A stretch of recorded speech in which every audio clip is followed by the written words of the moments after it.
ഉണ്ട്. ആ വീട് തന്നെ വന്നാൽ മതി. ആ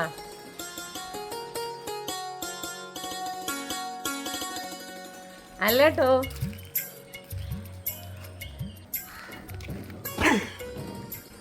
എന്താ സന്തോഷമുള്ള കാര്യമാണല്ലോ.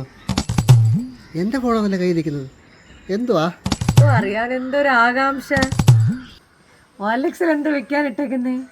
ഹാപ്പി മോഡിലല്ലല്ലോ ഇത് ചോദിക്കേണ്ടത്. ഹാപ്പി മോഡിലല്ല ചോദിക്കണ്ടതെന്ന് അറിയാം.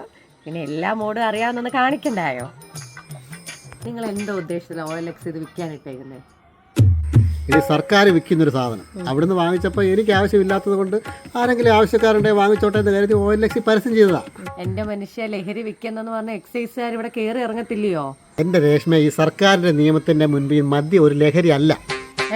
മദ്യത്തിന് ലഹരി ഇല്ലെന്നോ? ഇല്ലെന്ന്, അടിച്ച പണ്ടത്തെ പോലെ ഏക്കുന്നില്ലെന്ന്. കഞ്ചാവ് MDMA പോലുള്ള സാധനങ്ങളായി ലഹരി എന്ന് പറയുന്നത്. അതവിടെ നിൽക്കട്ടെ. നിങ്ങൾ 1000 രൂപയുടെ റമ്മ് മേടിച്ചിട്ട് അതേ വിലക്ക് OLX വെക്കുമ്പോൾ നിങ്ങൾക്ക് എന്തോ ലാഭം? ഇടി ഇന്ന് പൊതു അവധി ആയതുകൊണ്ട് അപ്പം തന്നെ സംഭവം കച്ചവടമായി. ടോക്കൺ അഡ്വാൻസ് കിട്ടി, എഗ്രിമെന്റ് വെച്ചു. എഗ്രിമെന്റോ? ഇടി സാധനം കൊണ്ടുപോകുമ്പോൾ പൊട്ടിച്ചൊരു 90 എനിക്ക് തന്നിട്ടേ കൊണ്ടുപോകാമെന്ന്. എങ്ങനെയുണ്ട് എൻ്റെ ബുദ്ധി? അത് കൊള്ളാം. കാക്കയുടെ വിശപ്പും മാറും, പശുവിൻ്റെ കടിയും തീരും.